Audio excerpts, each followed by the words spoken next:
വടക്കനാഥൻ ക്ഷേത്രത്തിൻ്റെ റൗണ്ട് ഫുള്ളൊന്ന് ചുറ്റി നടന്നാലെന്ന് ആലോചിക്കുകയാണ്. ഇപ്പോൾ ക്യാമറ എന്തായാലും ഓണാക്കി വെച്ചിട്ടുണ്ട്. പക്ഷേ ഇവിടുത്തെ വിഷയം എന്ന് വെച്ച് കഴിഞ്ഞാൽ ഇതൊരു അമ്പലത്തിലുപരി ഒരു പാർക്ക്, അല്ലെങ്കിൽ ആളുകൾക്ക് വന്ന് റെസ്റ്റ് എടുക്കാനുള്ള സ്ഥലം, അല്ലെങ്കിൽ കുറച്ച് നേരം എൻജോയ് ചെയ്യാനും ഇരുന്ന് സംസാരിക്കാനും ഒക്കെ ഉള്ള സ്ഥലമായിട്ട് സത്യം പറഞ്ഞാൽ ഇപ്പോൾ ഇത് മാറിക്കഴിഞ്ഞു എന്നുള്ളതാണ്. ഇപ്പം എന്താണ് മറൈൻ ഡ്രൈവ് അല്ലെങ്കിൽ അങ്ങനെയുള്ള സ്ഥലങ്ങളൊക്കെ ഉണ്ടല്ലോ, അതുപോലെയൊക്കെ മാറിക്കഴിഞ്ഞു. ഒരു ഭക്തി അല്ലെങ്കിൽ അങ്ങനെ ഒരു സംഭവങ്ങൾക്ക് ഉപരി കുറച്ച് നേരം സംസാരിക്കാനും റെസ്റ്റ് എടുക്കാനും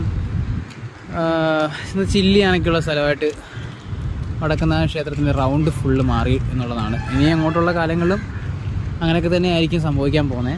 അപ്പം അതിര് വിട്ടുള്ള പ്രശ്നങ്ങളൊന്നും ഉണ്ടാവാതിരുന്നാൽ വളരെ നല്ലത്. കാരണം അത്രത്തോളം ഒരു നല്ല ഏരിയയാണ്, ഒരു പീസ് മൈൻഡിനൊക്കെ ഒരു സമാധാനമൊക്കെ കിട്ടുന്ന ഒരു ഏരിയയാണിത്. സോ അതുകൊണ്ട് നല്ലതായിരിക്കും. അപ്പോൾ നമ്മൾ ഈ തൃശ്ശൂർ റൗണ്ട് ഫുള്ള് നടന്ന് തീർക്കാമെന്ന് വിചാരിച്ചിരിക്കുകയാണ്. അപ്പോൾ അങ്ങനെ ഇറങ്ങി